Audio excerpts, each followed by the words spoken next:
I want you to take a look at Wilber Ernesto Martinez Guzman. He's 19 years old, and deputies in Nevada think he killed 4 people in their homes. 4 people who shouldn't be dead because Martinez Guzman is in the country illegally. The sheriff in Carson City, Nevada, says federal authorities believe the 19-year-old suspected killer had been living in the state for about a year and a half. The president tweeted about the killings and pressed hard for the border wall, using it as an example. For weeks, the murders have left people in Reno and Carson City on edge as law officers searched for the killer, only to find out that this killer could have been stopped at our border months ago.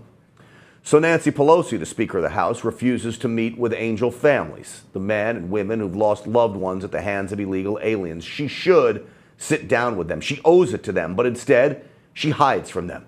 A group of angel families went to Washington to speak with senators and the vice president to talk about the need for border security. Republican senators and the vice president listened. But when they went to Nancy Pelosi's office to speak with her, she was nowhere to be found. You care about your fellow Americans more than you care about illegal aliens crossing our borders. Right. These children have dreams.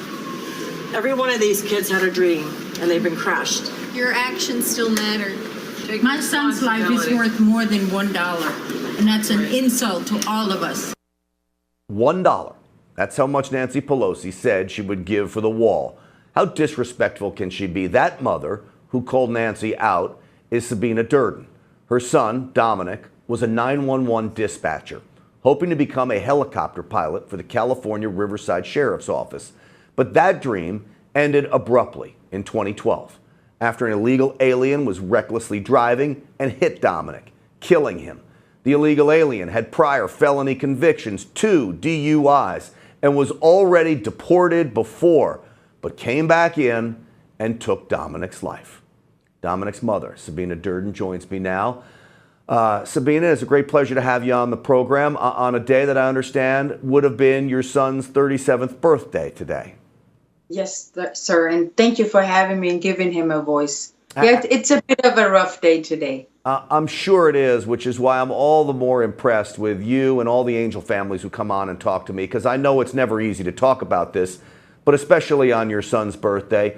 Let's first talk about what that was like to lose your son and then find out that the man who took your son's life should never have been here in the first place. Well, I'm a legal immigrant. I came from Germany with my son. I didn't drag him through the desert. I didn't push him under a fence. We went by the books and signed paperwork that we would never receive any government assistance and medical testing and so forth. And coming to the United States was a dream. And it took me almost 7 years to become a citizen. My son worked for the sheriff's department. He was such a great guy that everybody loved him. He helped everybody in the community.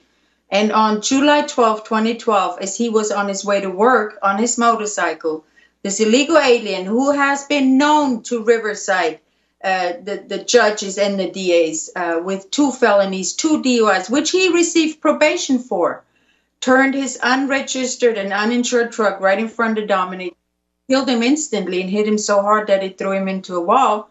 And to add insult to injury, the guy got a deal from the judge and served 35 days after receiving a misdemeanor without gross negligence, 9 months and 5-year probation. It's a slap and a stab. So, the question that everyone at home is probably asking is, so he's got these felony convictions. He ends up killing your son. How before this was he not deported? You say Riverside authorities knew about him. They knew he's a criminal. Why was he not turned over to ICE? Is this sanctuary city policies?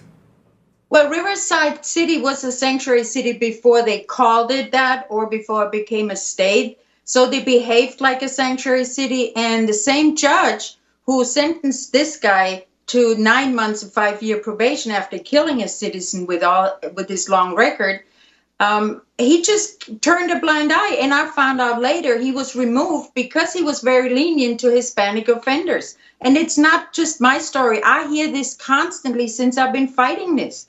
Illegals have more rights than American citizens have. You and I would still be in jail. Yeah.